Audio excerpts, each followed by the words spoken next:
The hearing was held for Grand Rapids Police Lieutenant Matthew Janiski. He was the top cop involved in the questionable handling of the alcohol-related crash of an assistant prosecutor. Well, no decision yet on whether he will keep his job. 2 other officers settled with the city and will keep their badges. Is that the appropriate discipline? And is there a culture of cover-up in the police department?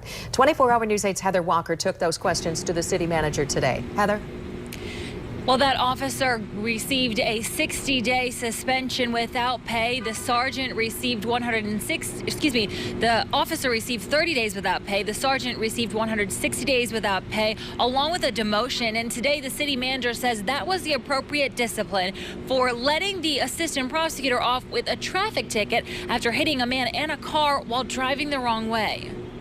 It is not a slap on the wrist. Grand Rapids City Manager Greg Sundstrom has previously acknowledged there are problems with the relationship between police and the community. A few years ago, he helped create a 12-point plan to improve that relationship. It's because of incidents like this that there is a lack of trust with police. Do you agree with that? I think there are a number of reasons that chip away at the trust between the community and the police. Probably many of them are national events more than even what's happening here in Grand Rapids. We have things that happen here in Grand Rapids as well, and I agree with you. This is one of those things that erodes that trust, but I also believe that we have a strong department with a high level of integrity, and that generally there is not a good reason to question that trust. The recorded police phone call from that night may question that trust and give the perception that there's a culture that allows cover-ups. Hey, anybody in the room that shouldn't hear things? Warwick.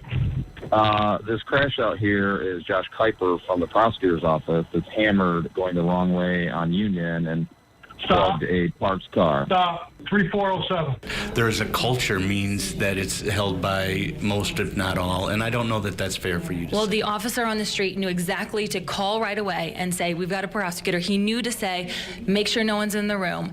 The guy on the other end knew to say, the lieutenant knew to say, stop, call on this unrecorded line.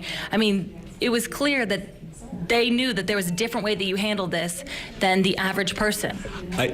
And all I would suggest to you, Heather, is that is your conclusion. I don't reach that same conclusion. I don't know. So you don't think that there's a culture of this, of special treatment? That is correct. It's important to note that that internal investigation started the same day that we started looking into this. And previously, the police chief had told us that our interview with the prosecutor sparked their internal investigation. So it's unclear if this would have ever been uncovered if we didn't get that anonymous tip. Reporting live in downtown Grand Rapids, Heather Walker, 24-hour News 8. Okay, Heather, thank you for the live report.